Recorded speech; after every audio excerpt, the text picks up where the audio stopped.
গতকাল রবিবার দিন ছিল আমার আর আমাদের হাসি রানীর জন্মদিনের নিমন্ত্রণ। তো আমি তো শাড়ি পরে রেডি হয়েছি, কিন্তু আমি বললাম যে দাঁড়া আমি লিপস্টিকটা পরে নেই, তারপর তোকে ফাইনালি রেডি করে দেবো। মেয়ে তো শোনে না কোনো কথা। মেয়ে বলি না আমাকে আগে রেডি করো তারপরে তুমি রেডি হবে। তো মেয়ের কথা শুনে মেয়েকে আগে রেডি ফেডি করে দিলাম। আর দেখেছো মেয়ে শুরু করে দিয়েছে নৃত্য।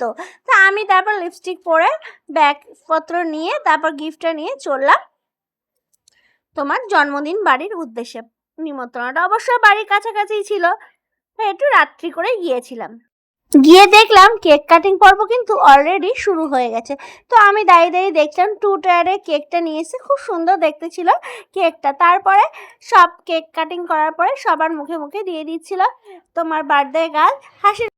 এরপরে শুরু হলো তোমার ছবি তোলার পালা। আসলে এই মুহূর্তগুলো এত স্পেশাল হয় না, কারণ এগুলো তার জীবনে কোনোদিনই ফেরত আসবে না। প্রত্যেকটা বছর আসবে আর প্রত্যেকটা বছরের আলাদা আলাদা স্মৃতি জমতে থাকবে আমাদের জীবনে, তাই তো? কেক কাটিং পর্ব হয়ে গেল, ফটো তোলা হয়ে গেল, তারপরে আমরা এক জায়গায় বসেছিলাম। এরপরে তোমার বার্থডে গার্লের মা সবাইকে কেক দিয়ে গেল। ওই দেখো আমার মেয়েকেও কেক দিতে শুরু করেছে, আর আমি খাচ্ছে মজা করে। আমি বললাম কেক খাচ্ছিস খাক, ঠিক আছে, কিন্তু জামাতে লাগাবি না, এই জামায় লাগালে কিন্তু উঠবে না। তো আমাকেও কেক দিয়ে গেছিলো, আমিও মন দিয়ে খাচ্ছিলাম আর হাসি ঠাট্টা করছিলাম ওদের সাথে। কেকটা চকলেটের ছিল আর এত সুপার টেস্টি আর ইয়াম্মি ছিল না, তোমাদের কি বলবো।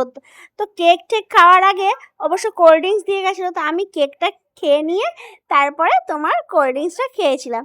তারপর ওদের সাথে অনেকক্ষণ ধরে গল্প করছিলাম। হাসিকে বললাম তুই আগে খেয়ে নে, আমি কিছুক্ষণ গল্প করে নেই তারপরে খাবো। আসলে সবার সঙ্গে তো সব সময় দেখা হয় না, তাই একটু যদি সবার সাথে দেখা হয় তাই আমি একটু কথা বলে নিয়েছিলাম। এরপরে চলে গেছিলাম খেতে। প্লেট দেওয়ার সাথে সাথে দিয়ে দিল গরম গরম তোমার পনির পাসিন্দা, সাথে দিয়েছিল তোমার টমেটো সস আর স্যালাড।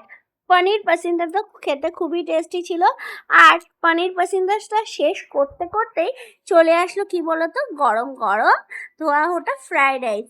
ফ্রাইড রাইসের সাথে খাওয়ার জন্য দিয়ে দিয়েছিল কি বলতো, গেস করো কি দিয়েছিল? হ্যাঁ, তোমার ফ্রাইড রাইসের সাথে খাওয়ার জন্য দিয়েছিল তোমার চিলি চিকেন। চিলি চিকেনটা তো হয়েছিল ঝাল ঝাল আর তেমনি সুপার টেস্টিও ছিল।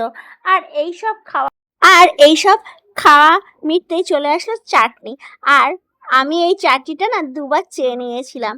তো রসগোল্লাও দিয়েছিল, আর তোমাদের সাথে সেটা শেয়ার করলাম না। তো খাওয়া দাওয়া মিটতেই আমি চলে আসলাম বাড়ির পথে।